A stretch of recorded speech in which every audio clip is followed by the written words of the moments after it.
اللهم صل على سيدنا محمد وعلى آل سيدنا محمد. أعوذ بالله من الشيطان الرجيم. بسم الله الرحمن الرحيم.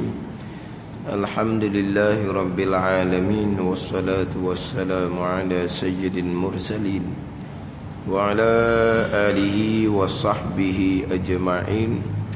رب اشرح لي صدري ويسر لي أمري واحلل عقدة من لساني يفقه قولي. سبحانك لا علم لنا إلا ما علمتنا إنك أنت العليم الحكيم. ولا حول ولا قوة إلا بالله العلي العظيم. Kitab Pati Paridah, muka surat 5, baris yang ketiga daripada bawah. Muka surat 5, baris yang ketiga daripada bawah. Qala al-muallifu rahimahullahu ta'ala wa nafa'ana bi'ulumihi amin.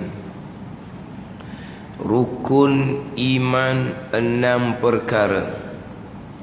Rukun iman 6 perkara, 6 rukun.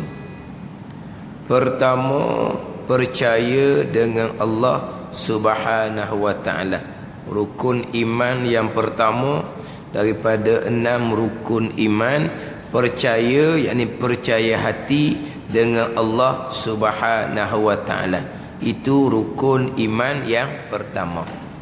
Selepas didatangkan dia punya takrifan iman, percaya hati, terima hati, mengaku setuju hati dengan sekalian perkara agama yang dibawa datang oleh Nabi sallallahu alaihi wasallam.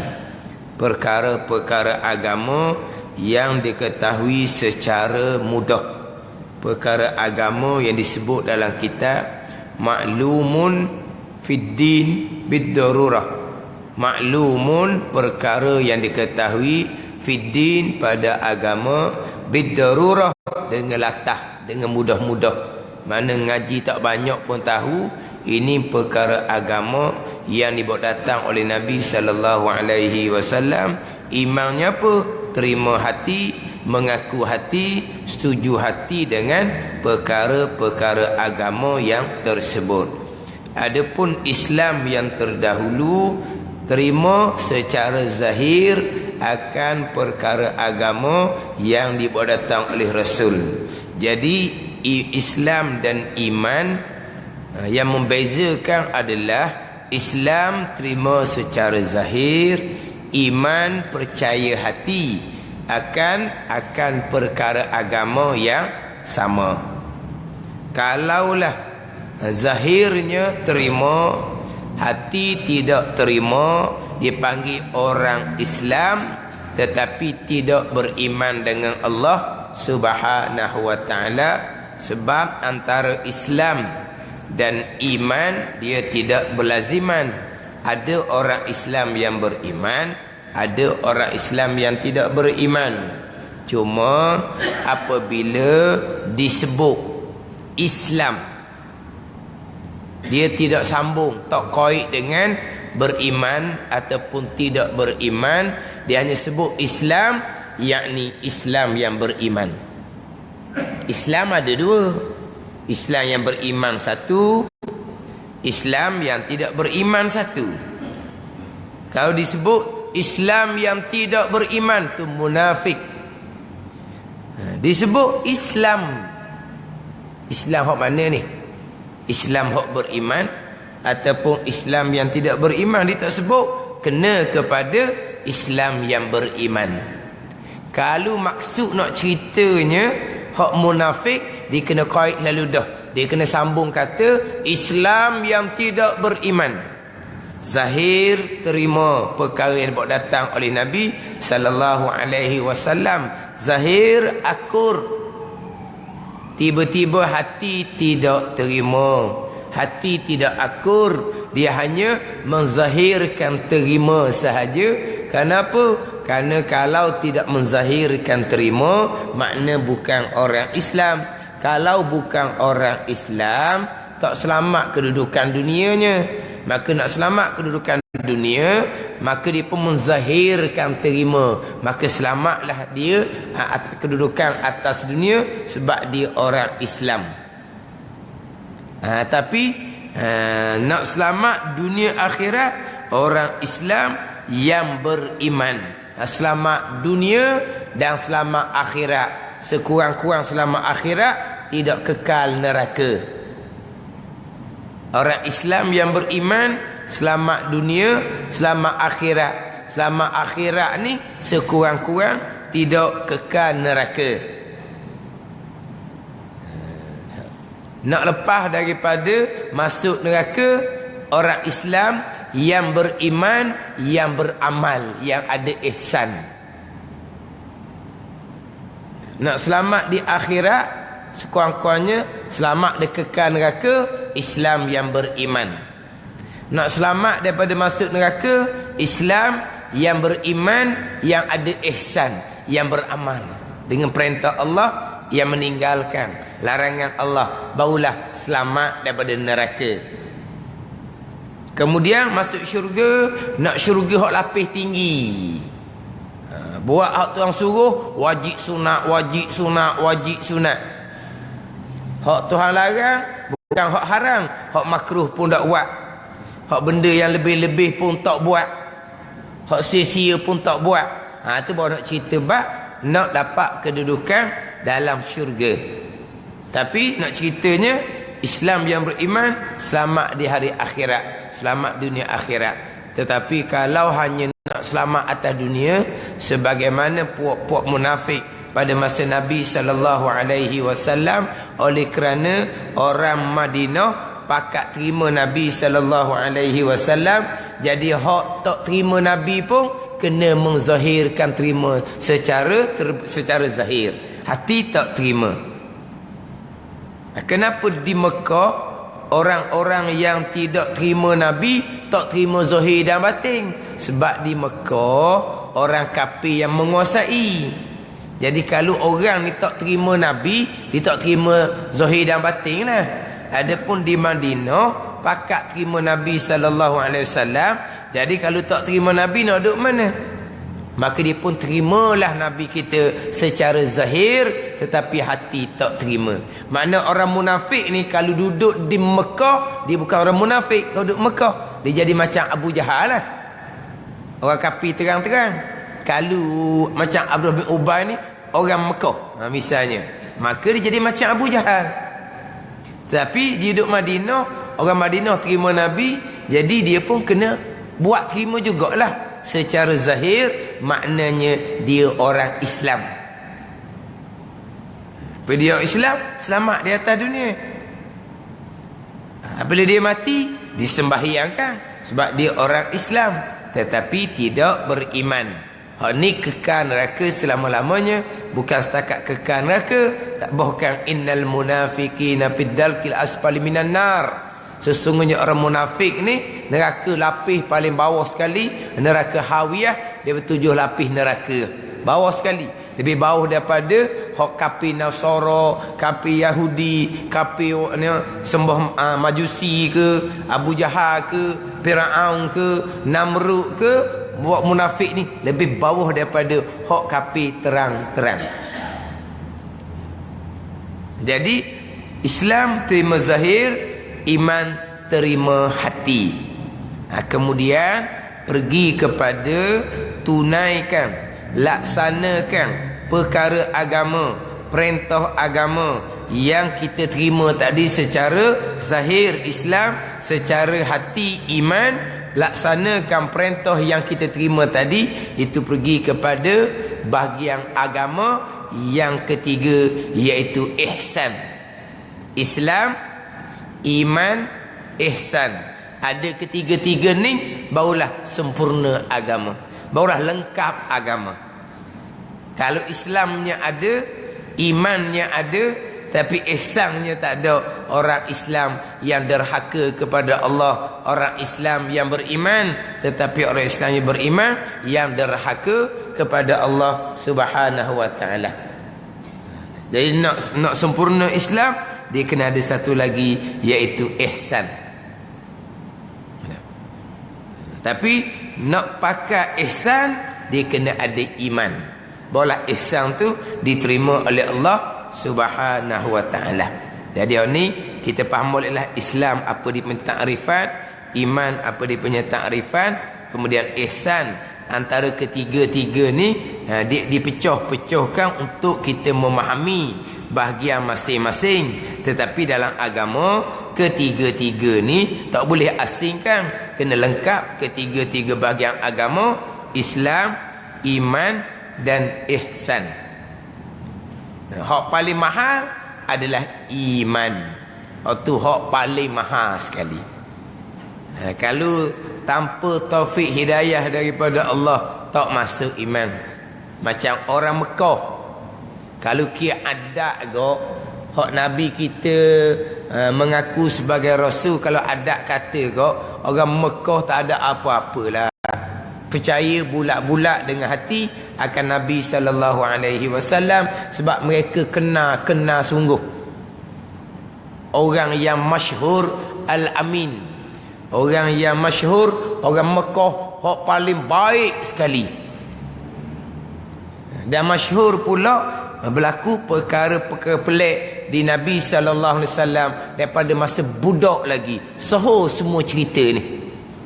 Soho semua cerita ni berlaku ni. Orang tahu berlaku eh? Bahkan perkhabaran akan turun Nabi akhir zaman, ceritaan orang dengar dah Sebab puak Yahudi yang bawa cerita, akan lahir Rasul akhir zaman, akan lahir Rasul akhir zaman. Orang Yahudi kata dia akan ikut Rasul ni. Kemudian hak kafir-kafir lain tu akan dibunuh, Yahudi kata. Tapi oleh kerana Rasul ni bukan di kalangan Bani Israel, mereka tolak mudah-mudah pula dah. Tapi nak ceritanya, sebab tu orang Bani dah mudah terima. Sebab perkhabaran Rasul akan timbul ni, perkhabarannya orang tahu. Bukan kalau balik pada sejarah, toki-toki Nabi SAW tu ada dah ceritaan daripada toki-toki Nabi SAW yang menjadi ketua kabilah, bahawa daripada generasi mereka lah akan lahirnya Rasul. Mana perkara ni bukan perkara yang mengejutkan, tapi nak ceritanya taufik hidayah milik Allah. Bila Tuhan tak beri taufik iman, tak berimanlah juganya. Sampai peringkat nyata mukjizat depan mata orang kafir Mekah. Nyata mukjizat. Orang kafir tak boleh tolak dah. Terbelah bulan, orang kafir tak boleh tolak. Dia tak boleh nak reka, nak kata sihir. Dia kata sihir tu, dia kata saja je. Dia tahu dah bukan sihir. Dia tahu dah bukan sihir. Dah tak ada arah, dia kata sihir. Mana apa? Berlaku depan mata terang-terang. Yang kita orang kemudian 1400 tahun lebih dah ni, cerita bab terbelah bulan. Macam mana hati kita? Percaya ke tak? Cerita mukjizat Nabi terbelah bulan. Percaya?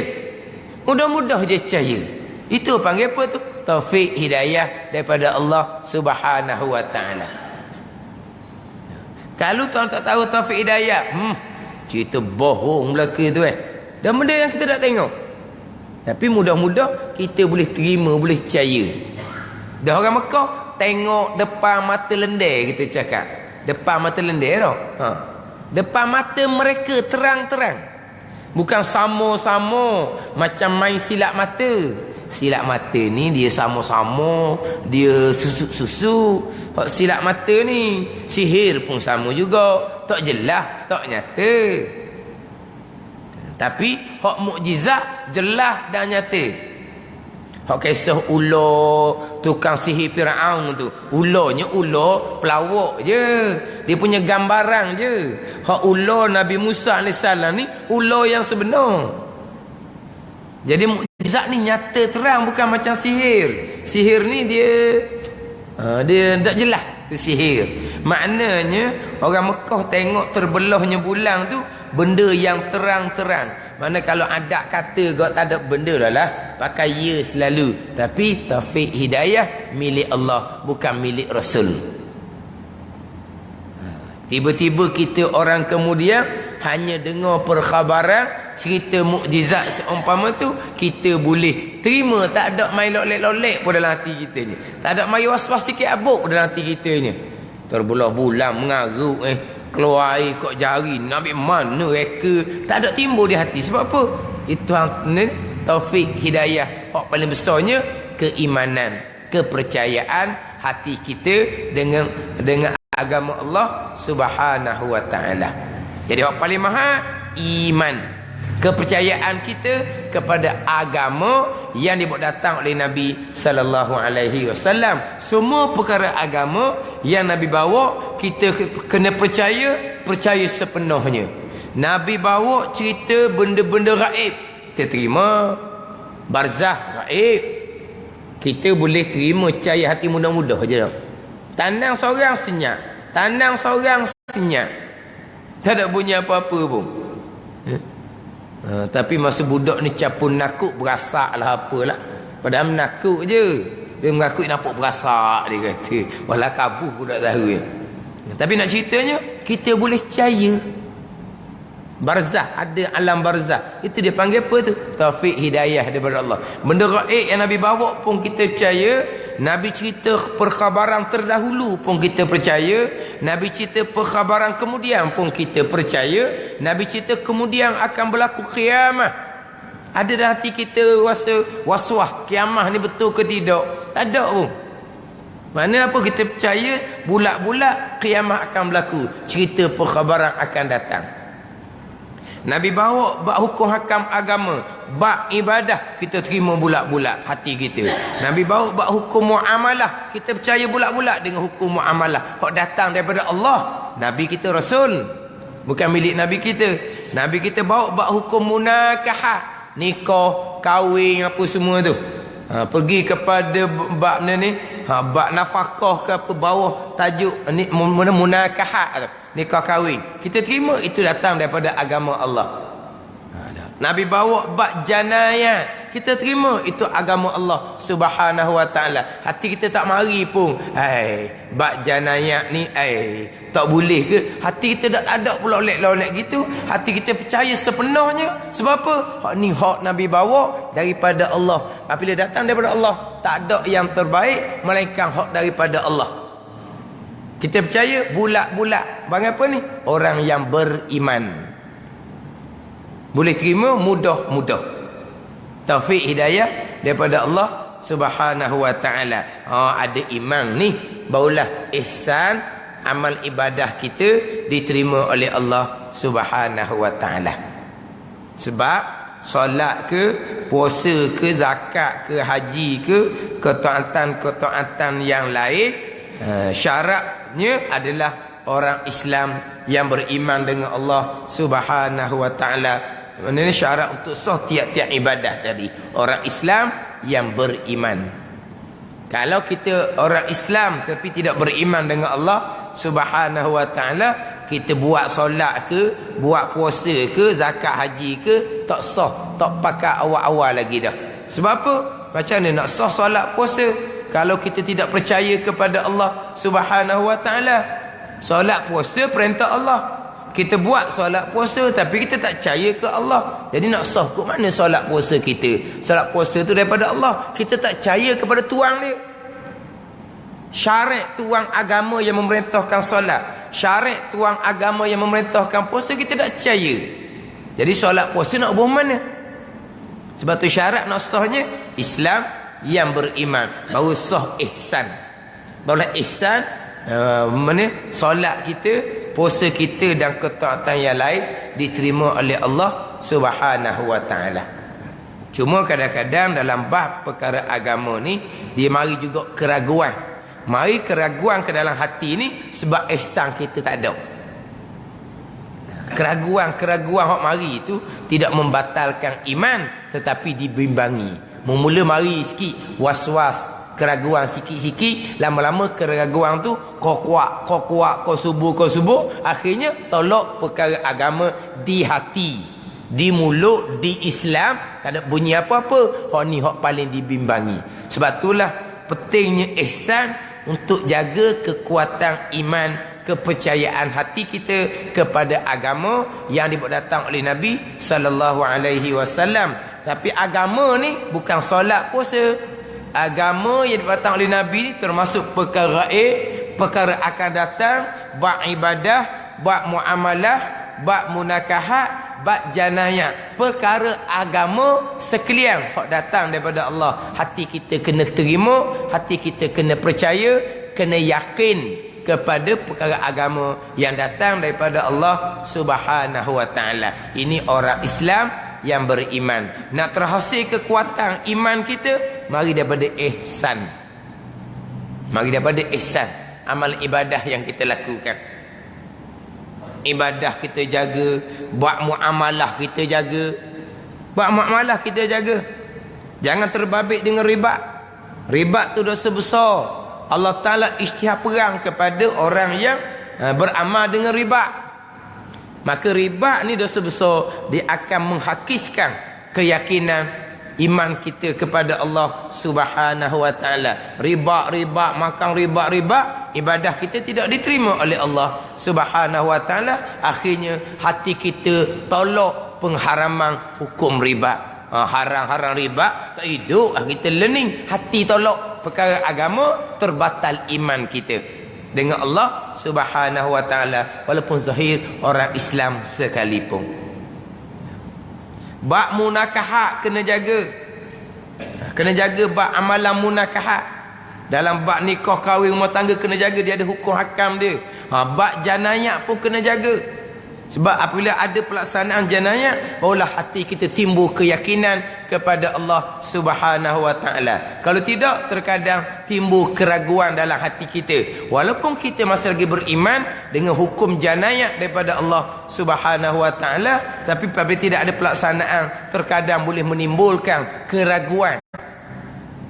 Keraguan kita kepada hukum janayah daripada Allah Subhanahu wa taala. Ya ke, tak ya ke, jadi ke, tak jadi ke, berasa mari keraguan. Hak ni dibimbangi, takut kau lama kau kuat keraguan, akhirnya kita tolak hati kita akan hukum janayah yang nyata daripada Allah, maka terbatal iman kita.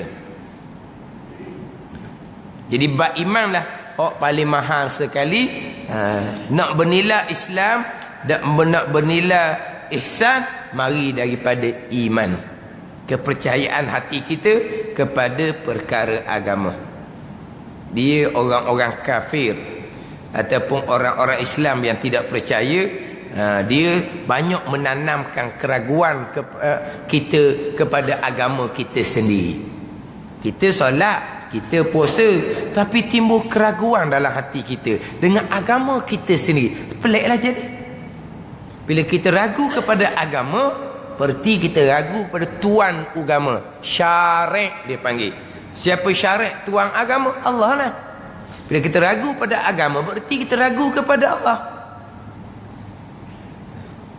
Semayang tu kita semayang lah.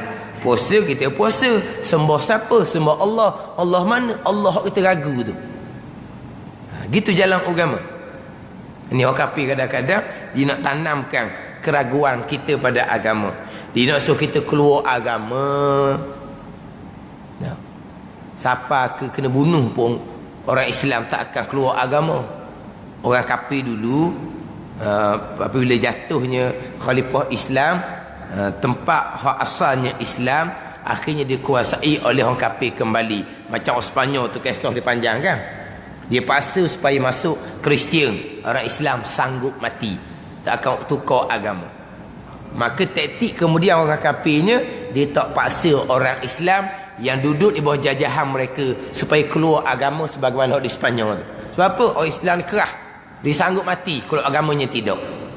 Jauh kafir ni bila dijajah negara umat Islam, dia tak paksa dah keluar daripada agama Islam, tapi dia ditanamkan keraguan kepada agama Islam tu sendiri.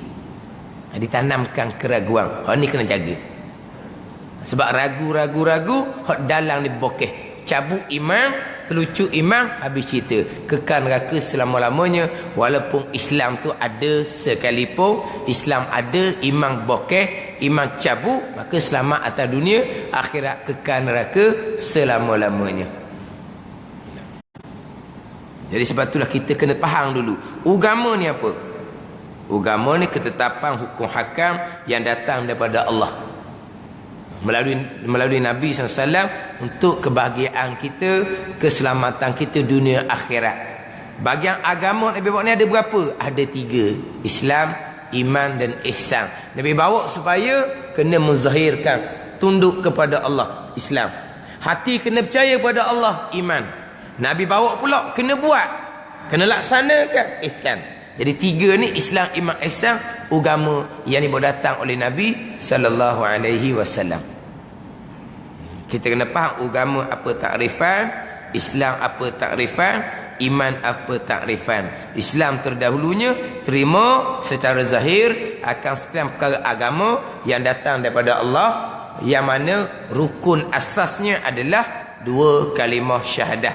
Pengakuan kita hanya Allah jua Tuhan, pengakuan kita Nabi Muhammad sallallahu alaihi wasallam utusan Tuhan. Bila kita naik saksi mengaku secara tak ada paksaan-paksaan pun, kita mengaku secara sukarela sendiri Allah jua Tuhan, Nabi utusan Tuhan. Kita mengaku secara zahir, secara sukarela, tidak ada orang paksa pun kita. Bila kita mengaku Allah jua Tuhan, perkara agama yang datang daripada Allah, yang disampaikan oleh Rasul, kita akan terimalah. Dah kita mengaku dah Allah jua Tuhan, kita mengaku dah Nabi Muhammad utusan Tuhan, hak Nabi bawa, kita terima sekaliannya. Sebab apa? Sebab nak terima kok mana lagi hak lain? Sebab tak ada Tuhan lain dah, Allah jua Tuhan. Jadi hak datang daripada Allah jua Tuhan ni, kita akan terima sini bulat-bulat, terima tanpa kira bicara akan perkara agama yang Nabi kita bawa. Jadi asas kepada Islam adalah 2 kalimah syahadah. Ni nak pergi pula kepada iman, percaya hati pula akan sekian perkara yang Nabi bawa. Yang mana asas kepada rukun iman adalah rukun yang pertama, percaya dengan Allah, dan rukun yang keempat, percaya dengan Rasul. Itu asas kepada rukun iman. Bila hati kita percaya dengan Allah, bila hati kita percaya dengan Rasul, yang Rasul bawa apa? Cerita malaikat, percaya dengan malaikat pula. Rasul bawa apa? Rasul bawa kitab, percaya dengan kitab pula. Rasul cerita apa? Rasul cerita kiamat, cerita yang berlaku lepas ada kiamat, kita percayalah sebab kita percaya kepada Rasul. Mari daripada asas rukun iman, percaya dengan Allah dan percaya dengan Rasul. Walaupun kalau ikut susunan, percaya dengan Rasul duduk nombor 4 sekalipun. Duduk nombor 4 sebab dia punya tartibul waqi', susunan agama yang dibawa datang kepada kitanya. Allah Ta'ala utuskan malaikat dengan kitab kepada Rasul. Jadi lepas Allah malaikat, lepas malaikat kitab, lepas kitab Rasul. Allah utuskan malaikat dengan kitab kepada Rasul. Tapi asas rukun iman adalah beriman kepada Allah, beriman dengan Allah dan beriman dengan Rasul. Bahkan beriman dengan Allah pun duduk di bawah beriman dengan Rasul. Mari mana kita percaya dengan Tuhan? Mari daripada kita percaya dengan Rasul. Rasul cerita Tuhan, kita pun percayalah dengan Tuhan. Jadi maknanya bukan percaya dengan malaikat je, mari daripada kita percaya ke Rasul. Bukan percaya ke kitab je, mari daripada kita percaya ke Rasul. Kita percaya ke Allah tu mari mana? Siapa yang bawa datang? Siapa yang cerita? Rasul yang cerita. Maknanya percaya kepada Allah pun masuk di bawah percaya kepada Rasul. Yang kita percaya ke Allah ni kerana Rasul kan? Itu kedudukan asasnya beriman dengan Allah dan beriman dengan Rasul. 2 rukun daripada 6 rukun iman. Jadi pertama, percaya dengan Allah. Percaya dengan Allah. Apa makna percaya dengan Allah ni?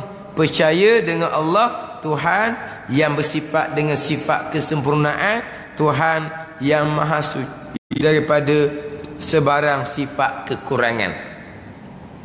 Percaya dengan Tuhan yang ada, yang sedia kala, yang kekal, yang bersifat dengan keesaan, yang bersifat dengan kekuasaan. Jadi di bawah huraian percaya dengan Allah ni panjanglah. Percaya dengan Allah ni tajuk.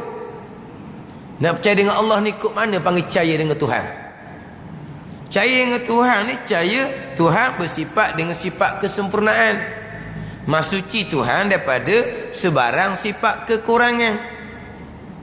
Tuhan yang berkuasa, Tuhan yang mengetahui segala-galanya, Tuhan yang bijaksana, Tuhan tahu zahir dan batin. Kita percaya dengan Tuhan yang bersifat dengan sifat kesempurnaan. Bila kita percaya dengan Tuhan yang bersifat dengan sifat kesempurnaan, jadi perkara agama yang datang daripada Allah yang mengetahui segala-gala ni, hati kita terima bulat-bulat lah, tak mari oek lah. Tapi kalau perkara tu keputusan manusia, kita mari was-was juga. Akalang dia kita buat mesyuarat nak atur susunan, benda dibenarkan pada syarak, kita buat keputusan mesyuarat. Kita mari ragu, rasa tak apa kena lah, cadangan sekian-sekian tak apa kena. Sebab apa kita segitu? Sebab akalan manusia ni jahil. Tapi oleh kerana orang pakai terima belaka cadangan dia, kita pun terima. Tapi kita cari ke tak? Arak tak arak? Sebab apa? Manusia bukan tahu pun. Tapi kalaulah ketetapan tu datang daripada Allah, yang kita percaya dengan Allah yang bersifat dengan sifat ilmu, yang hakim, yang khabir, ada apa-apa dah lah. Tuhan yang bijaksana. Apabila ni di hujung surah Watin tu, alaisallahu bi ahkamil hakimin, adakah tidak ada Allah yang bijaksana? Kita pun jawab, bala, bahkan Allah bijaksana. Wa ana ala zalika, dan aku atas bijaksana Allah Ta'ala tu minasyahidin, di kalangan orang yang naik saksi Allah memang bijaksana. Kan gitu? Alaisallahu bi ahkamil hakimin, adakah tidak ada Allah tu bijaksana? Kita jawab, bala, bahkan Allah bijaksana. Bukan bahkan je, tertambah pula nak takkid lagi, wa ana ala zalika minasyahidin, dan aku atas kebijaksanaan Allah Ta'ala ni di kalangan orang yang naik saksi. Bukan hanya bahkan Allah bijaksana, aku naik saksi Allah bijaksana.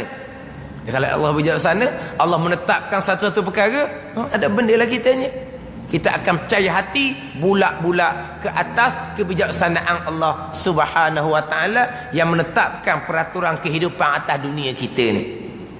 Kita nak saksi Allah, kita mengaku Allah bijaksana.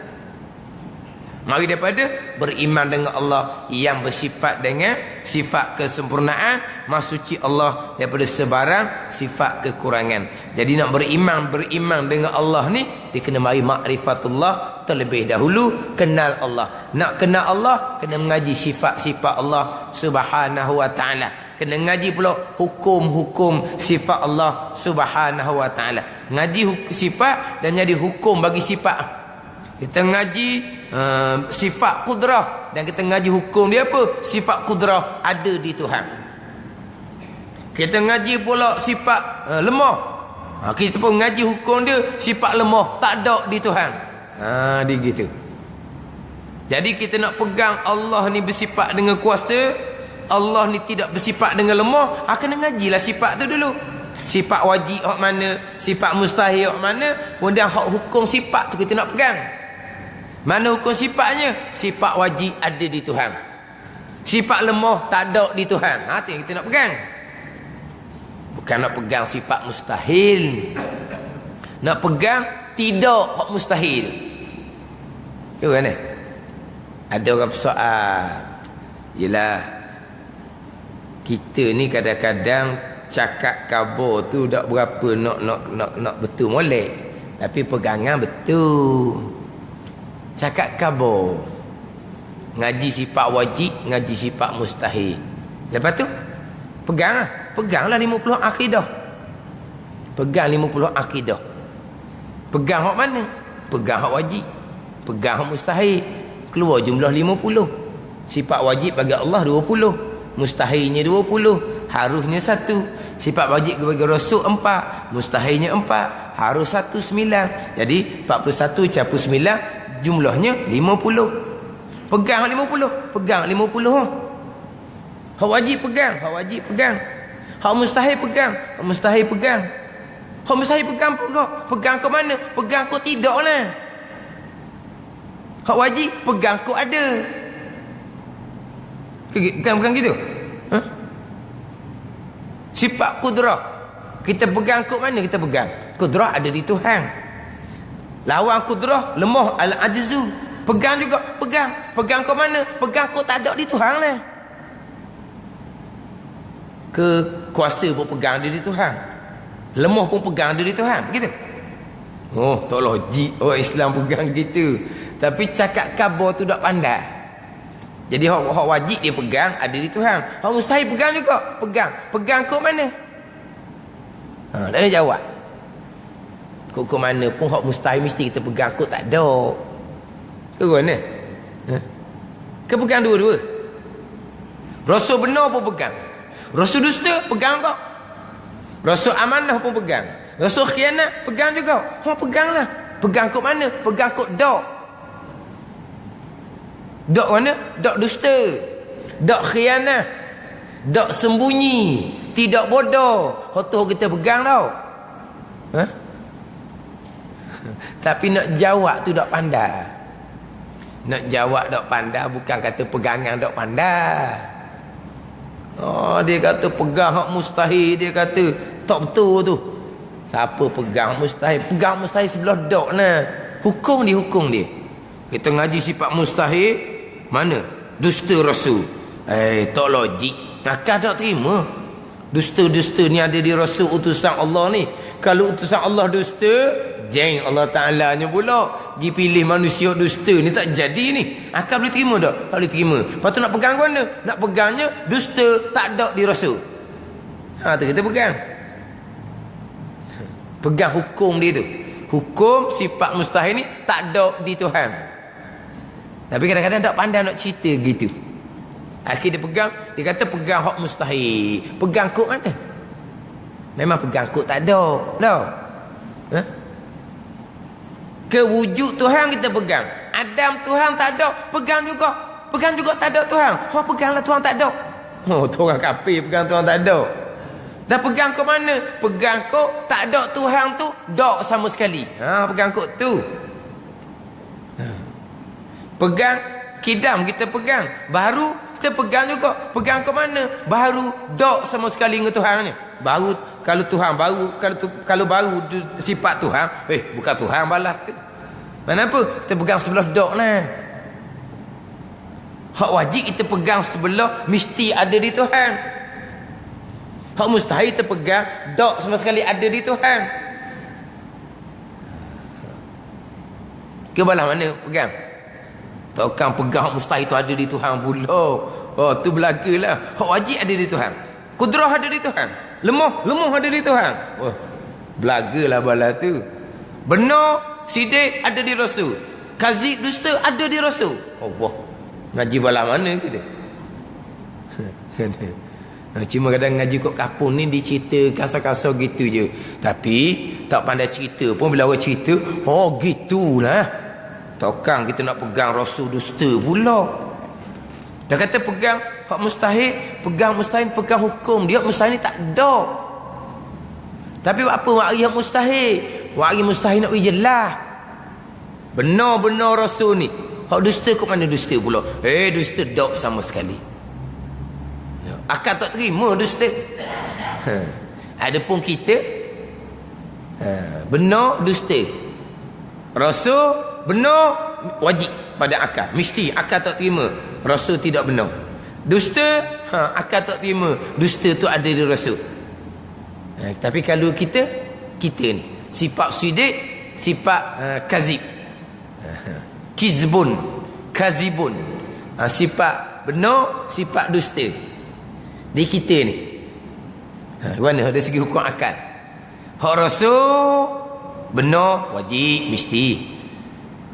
Dusta akal tak terima. Mustahil akal dusta. Kalau kita pula benar dengan dusta.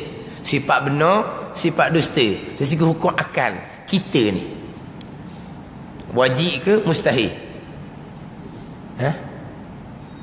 Dari segi akal, dari segi hukum akal di kita ni benar wajib akal, mesti akal tak terima dusta. Kita ni pula ni. Bukan rasul ni, kita. Rasul mesti benar akal tak terima kata dusta. Atau rasul. Hak kita hak kita ni benar pun akal boleh terima, dusta pun akal boleh terima. Kenapa? Harus akal benar, harus akal dusta. Wajib benar, tu hukum syarak. Haram dusta, itu hukum syarak. Kita cerita hukum akal akal boleh terima tak kita benar? Akal boleh terima. Akal boleh terima tak kalau kita dusta? Akal boleh terima. Pelik apa manusia? Kadang-kadang cakap betul, kadang-kadang cakap tak betul. Manusia biasa. Mana pun harus pada akal. Jangan salah faham ni ke akal ni. Nilai kau akal, nilai kau syarak, pandang hukum syarak. Benar tu wajib, dusta tu haram. Itu hukum syarak. Hukum 5 wajib, sunat, haram, makruh, haruh tu. Hukum akal 3 wajib, mustahil, haruh. Dari segi hukum akalnya haruh ialah benar dusta kita ni akal boleh terima. Dari segi adat, hukum adat. Hukum adat. Dari segi hukum adat, orang baik-baik ni wajib adat benar lah, hukum adat. Dari segi hukum adat lah. Tapi kalau orang 50-50 je boleh pakai, harus adat. Biasa-biasanya kadang-kadang benar, kadang-kadang tak benar, dusta. 50-50 je. Hak dia cakap tu 50-50 je. Mana segi hukum adatnya harus je lah. Tapi kalau orang baik-baik, dari segi hukum adatnya wajib benar lah sama-samanya. Ya kan? Dari segi hukum akal boleh terima belaka. Jadi kita ngaji sebab Rasul, hak mustahil sebab apa dari segi hukum akal ni? Nak uji jelas, nyata. Kita ngaji hukum akal, Rasul mesti benar. Kita pun pegang dia akidah. Dusta, dusta dok sama sekali Kita pun datangkan sifat dusta, kita pegang dia akidah. Rasul tidak dusta sama sekali. Dah apa guna datang hak dusta ni? Nak uji jelas lagi. Lepas tu kita nak pegang tak dusta lah. Lepas tu didatangkan sifat wajib, didatangkan sifat mustahil. Dia mari 2 baru jelas nyata. Apa perkara pun nak mari 2 belaka baru jelas nyata.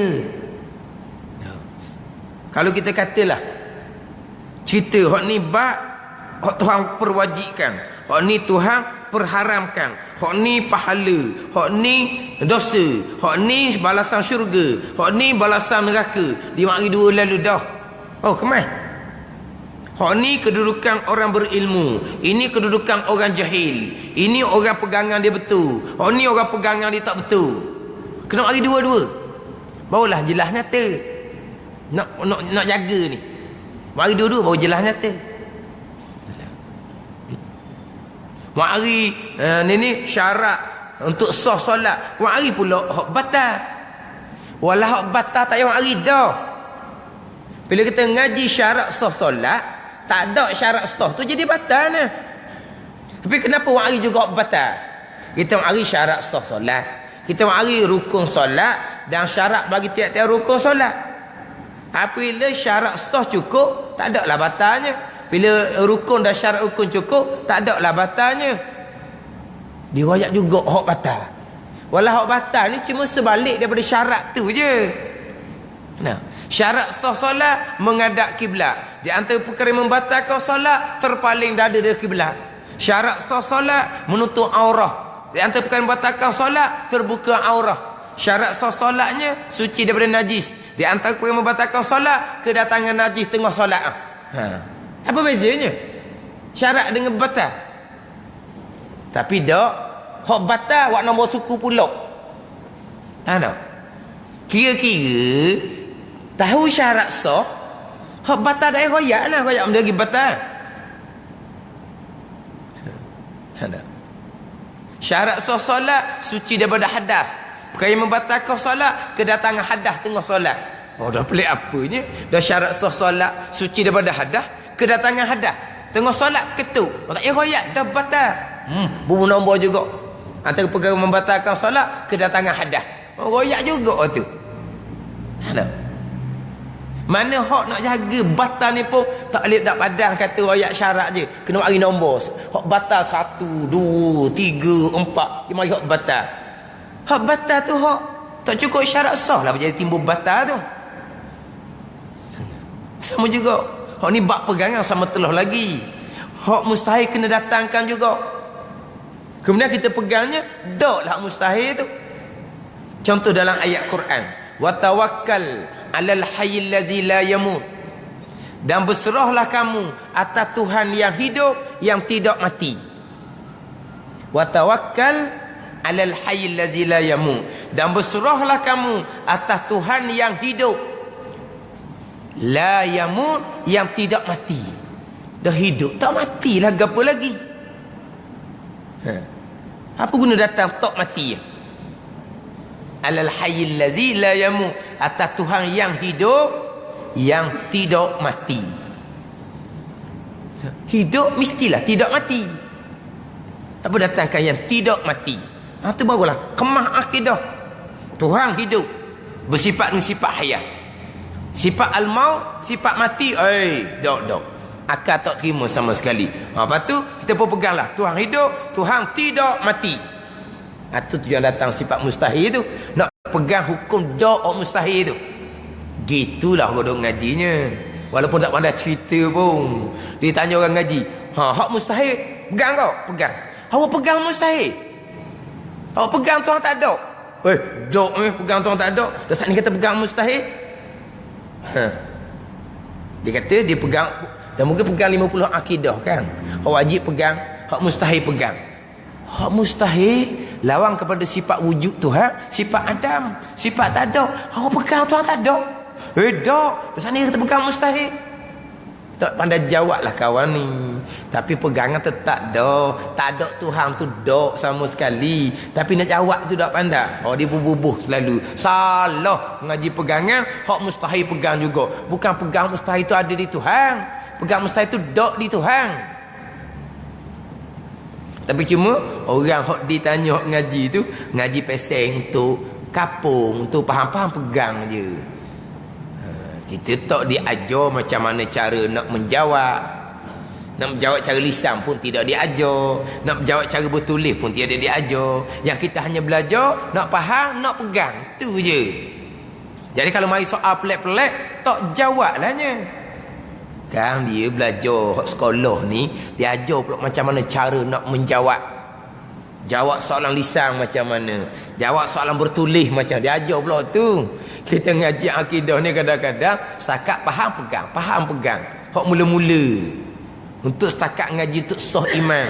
Kalau tengah ngaji tinggi, memang orang tanya dia boleh jawab. Dia boleh huraikan pula.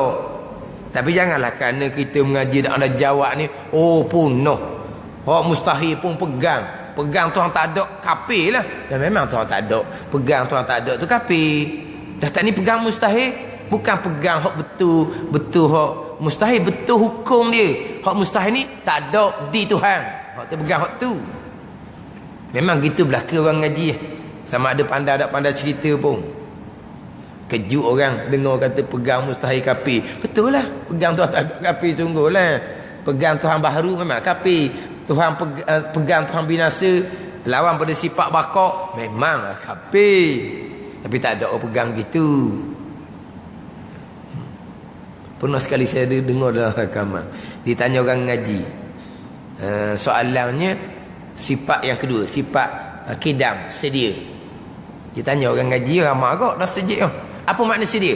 Ditanya, apa makna sedia? Ramai-ramai tu tak jawab. Ialah kidam, sedia. Lawan dia hudus, baharu. Jadi sifat kidam ni sifat sedia. Apa makna sedia? Apa makna sedia? Sedia nak pergi jalan ke? Sedia. Tapi orang ramai-ramai tak boleh jawab seorang habuk. Oh, dia kata berat puak sejik ni. Tak reti bab sifat kidang Tuhan sedia Tuhan ni. Ni tak ada akidah ni. Oh, sedap dibubuh. Hok ramai-ramai tu senyap je. Sedia ni makna tak ada permulaan. Hok tak jawab tu tak pegang gitu ke? Memang dia pegang tak ada permulaan. Dan saat ni tak pandai jawab, tak pandai nak cerita. Tapi jangan bubuh kata orang sejik tu tak ada pegangan. Dia bubuh lah orang sejik tu tak ada pegangan. Dah sifat kidang pun tak nak jawab mana apa. Sedia. Sedia terjemahan. Apa makna sedia? Sedia ada makna sedia zamani. Sedia zamani mana apa? Lama masa. Duduk kapung ni bila? Duduk kapung ni. Saya duduk kapung ni sedia kala. Ada jawab gitu. Saya duduk kapung ni sedia kala. Mana apa sedia kala? Tak ada permulaan. Makna lama. Itu sedia zamani. Sedia kala mana apa? Lama masa. Dipanggil kidam zamani. Macam dalam ayat kal urjunil qadim tu. Yasin tau. Apa ayat di sebelum tu? Dan Yasin. Di hujungnya kal urjunil qadim. Apa sebelum tu?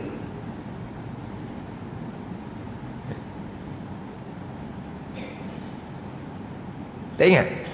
Sikit dia. Sebelum tu. Di hujungnya kal urjunil qadim. Kal urjunil qadim. Urjun ni pelepah tamak. Al-qadim tidak ada permulaan. Qadim. Ada pelepah tamak yang usang, pelepah tamak yang lama, pelepah tamak yang buruk. Dah kata qadim zaman ni, bukan qadim sifat Tuhan tak ada permulaan tu. Tapi makna sedia ni ada dua makna. Sedia dengan makna tidak ada permulaan, sedia dengan makna lama masa. Dan memang kita pegang sedia sifat Tuhan ni tak ada permulaan. Bukan sedia dengan makna Tuhan ni lama. Lama dah Tuhan, tua dah Tuhan, gitu. Ada memang kita pegang tak ada permulaan adanya Tuhan. Walaupun tak pandai jawab pun. Ni tak pandai jawab dia bubuh, tak ada pegangan orang sejik ni. Aduh standar dia ni tua-tua tu. Senyap je kawan ngajar tu kata tak ada pegangan. Dah sampai ke sifat kidang pun tak pegang. Oh berat dah lalu tu. Sifat yang kedua je kan kidang tu kan. Wujud kidang. Kidang tak pegang. Peganglah. Mana apa kidang? Sedia. Mana apa sedia? Tak tahu. Tak tahu sedia makna tidak ada permulaan. Memanglah sedia tak ada permulaan. Itu makna ada di pegangan. Tak pandai jawab tu komang lah. Tapi jangan kata kawan tu orang masjid tu tak ada pegangan. Dia boleh kata gitu. Kata orang masjid boleh pula kata gitu ke dia. Ini sifat kidam ni kalau tidak berpegang Tuhan ada tidak ada permulaan. Kafir lah jawapan dia. Kalau pegang Tuhan ni baru macam kita juga.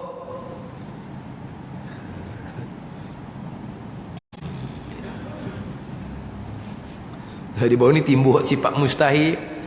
Pegang hukum dia. Hak mustahil tak ada di Tuhan. Hak tu kita pegangnya. Hak mustahil tak ada di Rasul. Hak tu kita pegangnya. Takkan nak pegang mustahil ada di Tuhan, hak mustahil ada di Rasul. Oh, tu ngaji balah mana gitu. Tapi orang dengar dia takutan lah orang ni. Tak mustahil pegang. Tak betul. Salah akidah, kafir. Allah. Jadi kita nak percaya dengan Tuhan ni kena kenal Tuhan. Nak kenal Tuhan kena ngaji sifat-sifat yang wajib bagi Tuhan, kena ngaji sifat-sifat yang mustahil bagi Tuhan. Sebab apa? Sebab kita nak pegang hak mustahil ni tak ada di Tuhan. Nak buat tu. Hak mustahil pun kena mengaji juga, hak tak ambuh pun kena ngaji. Hak sebenar kena ngaji, hak tak sebenar kena ngaji. Akidah ahli sunnah kena ngaji, akidah Mu'tazilah pun kena tahu juga. Ahli sunnah kena tahu, Jabariyah kena tahu, Qadariyah kena tahu. Barulah kita sahih. Hak ni ahli sunnah. Ni Jabariyah gini ni. Hak gini ni Qadariyah ni. Barulah kita boleh jaga batasan dia. Kalau kita ahli sunnah kita tahu. Hak Qadariyah Jabariyah kita tak tahu. Takut salah-salah kita pergi pegang hak Qadariyah Jabariyah pula. Kita pun tomohlah. Hak Qadariyah ni ahli sunnah juga. Hak Jabariyah ni ahli sunnah juga. Salah kita je. Tapi kita tahu dah hak ni ahli sunnah. Hak balah ni Qadariyah. Hak pesen ni Jabariyah. Boleh kita jagalah. Tapi nama Qadariyah Jabariyah tak tahu pun tak ada apa-apa. Tapi hak pesen salah tu kena tahu. Tahu dengan nama lagi comel. Hak pesen akidah salah kena tahu. Bukan tahu akidah betul je. Akidah betul memang nak kena tahu. Akidah salah nak kena tahu juga. Hak salah nama apa? Tahu nama pula lagi comel. Tak tahu nama pun tak apalah. Tapi hak salah kena tahu. Kita pun boleh beza. Hak ni hak sebenar, hak ni hak akidah tak sebenar. Mana kena tahu dua-dua. Hak nak pun kena tahu, hak tambuh pun kena tahu. Sifat wajib bagi Tuhan kita nak ambil pun kena tahu. Sifat mustahil kita nak buang pun kena tahu. Sifat mustahil kita nak sepak buang, tak ada di Tuhan ni, nak kena tahu juga. Untuk mengenal Allah Subhanahu wa ta'ala yang bersifat dengan sifat kesempurnaan, yang maha suci daripada sebarang sifat kekurangan, yang mustahil kepada Allah Subhanahu wa ta'ala. Itu rukun yang pertama. Kedua, percaya dengan malaikah. Percaya dengan malaikah. Allah ni bagi Allah Ta'ala ada malaikah, makhluk Allah yang paling besar, makhluk Allah yang paling banyak. Yang mana dalam kitab ni pembicaraan malaikah di belakang dah. Muka surat 55 dicerita berkaitan dengan percaya dengan malaikah. Apa makna percaya dengan malaikah? Dia muka surat 55 di belakang hak kitab kita ni, kitab Fatih Faridah. Wallahu a'lam.